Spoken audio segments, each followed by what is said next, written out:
कह रहे हैं कि आप कोई चर्चा मत करिए, कोई पार्टी आपसे उम्मीद नहीं कर रही है कि आप हमको बुलाइएगा और चर्चा करिएगा करके। हम चाह रहे हैं कि आप कार्रवाई करें करके। और दूसरा ये है कि आज की जो मीटिंग थी ऑल पार्टी मीटिंग, वो ऑल पार्टी मीटिंग के अंदर वो पार्टियों को बुलाया गया है जिनके सांसद 5 से ज्यादा है, 5 से कम जिनके सांसद है उनको उस मीटिंग के अंदर बुलाया नहीं गया है। क्यों? असदुद्दीन अवैसी साहब क्या अपनी कॉन्स्टिट्यूएंसी के लाखों लोगों की नुमाइंदगी नहीं करते हैं इसमें? और अमित शाह साहब से हम गुजारिश करते हैं कि आप अगर ये देश को नहीं संभाल सकते हैं तो अपना इस्तीफा दीजिएगा। अगर आपकी पार्टी के अंदर कोई काबिल और शख्स है तो आप उसके हवाले ये गृह मंत्रालय कर लीजिएगा, वरना हम ऐसे बेकसूर लोगों की जानें जाते हुए अपनी आंखों से हम नहीं देख सकते। पूरा का पूरा गोदी मीडिया जो है वो यही खेल खेल रहा है, क्योंकि जब सरकार अपना एजेंडा चलाती है तो उस एजेंडे का हिस्सा गोदी मीडिया भी हो चुकी है। और इस तरीके से उनकी न्यूज को दिखाया जा रहा है जैसा मानो पूरे एंकर्स वहां पर मौजूद थे। और पहलगाम के अंदर जो घटना हुई बहुत ही निंदनीय है, इसको शब्दों में बयान नहीं किया जा सकता है। हिंदुस्तान का सबसे खूबसूरत जो जगह कही जाती है कश्मीर के बारे में, वहाँ पर खून की होली कैसी खेली गई। दिन दहाड़े पड़ोसी मुल्क से आतंकी आते हैं और यहाँ पर खून की होली खेलकर चले जाते हैं और सरकार अपनी पीठ थपथपाने में लगी रहती है कि देखिए हमने कश्मीर से 370 हटाया, वहाँ से पूरी तरीके से आतंकवाद खत्म हो चुका है।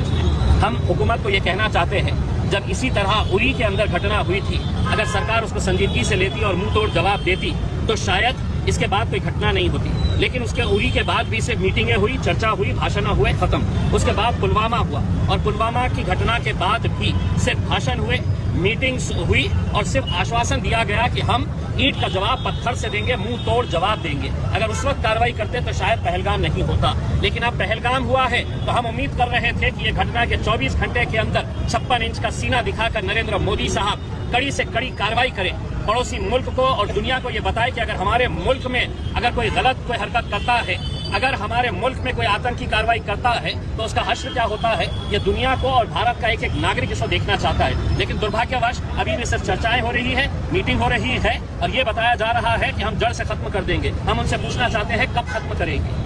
जल्द से जल्द इसके ऊपर कार्रवाई करें। और हम पूरे देशवासियों को आश्वासन देना चाहते हैं कि सरकार जो फैसला करेगी उसके पीछे हम पूरी ताकत के साथ खड़े रहेंगे। और पड़ोसी मुल्क को ये बताना चाहते हैं पाकिस्तान को कि तुम कितनी भी कोशिशें कर ले, जितनी साजिशें कर ले, जितनी आतंकी कार्रवाई कर ले, तुम चाहते हैं कि इस मुल्क के अंदर जाति और धर्म के नाम के ऊपर लोग बढ़ जाए तो तुम मजबूत हो जाएंगे।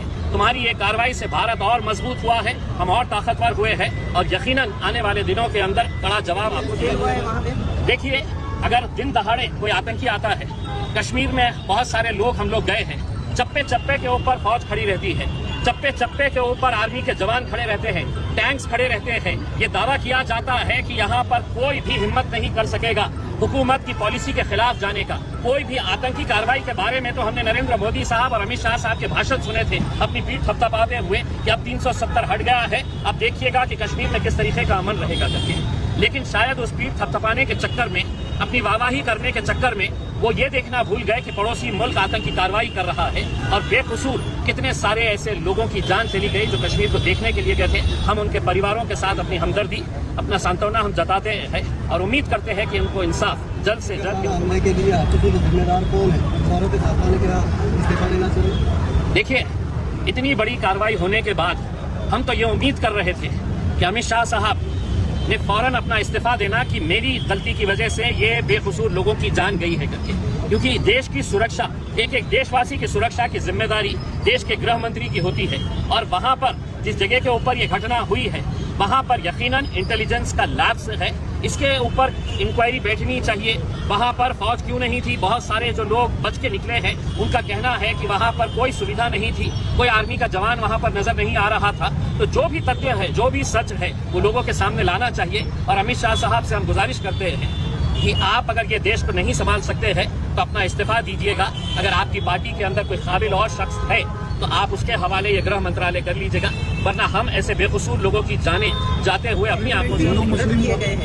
देखिए, ये जो नी जर्क रिएक्शन, आप जो एग्रीमेंट्स वो कर रहे हैं, हम आपसे ये उम्मीद कर रहे हैं कि आपने हमारे देशवासियों का कत्ल किया है, आप क्या कार्रवाई करने वाले हैं? जो पेपरों के ऊपर एग्रीमेंट्स थे वो पेपरों के ऊपर एग्रीमेंट्स कैंसिल करना ये कोई बहुत बड़ी कार्रवाई नहीं ही है। वैसे भी हमारे क्या रिश्ते थे उनके साथ सबको पता है, उसमें कोई ऐसा रिश्ता नहीं था मोहब्बत का और प्यार का।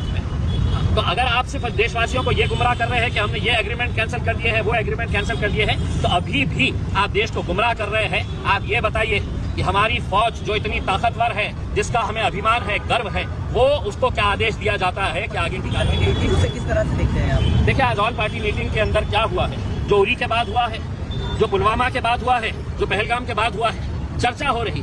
जब हम आपको कह रहे हैं कि आप कोई चर्चा मत करिए, कोई पार्टी आपसे उम्मीद नहीं कर रही है कि आप हमको बुलाइएगा और चर्चा करिएगा करके, हम चाह रहे हैं कि आप कार्रवाई करें करके। और दूसरा ये है कि आज की जो मीटिंग थी ऑल पार्टी मीटिंग, वो ऑल पार्टी मीटिंग के अंदर वो पार्टियों को बुलाया गया है जिनके सांसद 5 से ज्यादा है, 5 से कम जिनके सांसद है उनको उस मीटिंग के अंदर बुलाया नहीं गया है। क्यों? असदुद्दीन अवैसी साहब क्या अपनी कॉन्स्टिट्यूएंसी के लाखों लोगों की नुमाइंदगी नहीं करते हैं इसमें? क्या इंडियन यूनियन मुस्लिम लीग के जो सांसद हैं वो अपनी कॉन्स्टिट्यूएंसी के लाखों लोगों की नुमाइंदगी नहीं करते हैं? क्या उन्हें ये इख्तियार नहीं है कि इस घटना की निंदा करने के लिए उस मीटिंग के अंदर उन्हें भी बुलाया जाना चाहिए था? लेकिन उन्होंने किरण रिजिजू साहब को, जब असदुद्दीन अवैसी साहब ने बात किया तो उन्होंने कहा कि नहीं, बहुत ज्यादा लोग हो जाएंगे, इस वजह से हमने कुछ कम लोगों को बुलाया है। हम ये कहना चाह रहे हैं, इतनी घटना के बाद क्या नरेंद्र मोदी साहब और अमित शाह साहब 1 घंटा एक्स्ट्रा नहीं दे सकते हैं? 1 घंटा एक्स्ट्रा नहीं बैठ सकते हैं चर्चा करने के लिए? और पूरे जितने सांसद हैं उनकी क्या राय है ये सुननी चाहिए थी। हम छोटी पार्टियों को नहीं बुलाया गया है, उसकी हम निंदा करें। उसको क्या कहेंगे? देखिए, ये 1%, 2% और पूरा का पूरा गोदी मीडिया जो है वो यही खेल खेल रहा है। क्योंकि जब सरकार अपना एजेंडा चलाती है तो उस एजेंडे का हिस्सा गोदी मीडिया भी हो चुकी है, और इस तरीके से उनकी न्यूज को दिखाया जा रहा है जैसा मानो पूरे एंकर्स वहां पर मौजूद थे। और जिस मीटिंग के अंदर ये हुआ था, ये आतंकी हमला होना चाहिए, उस मीटिंग के अंदर एंकर्स भी बैठे हुए थे। जिस तरीके से वो इसको पूरी तरीके से पेश कर रहे हैं, कितना भी ये नफरत फैलाने की कोशिश करें मीडिया वाले, एक बात समझ लें कि कश्मीर से जो आवाज आई है, हिंदू मुस्लिम भाई भाई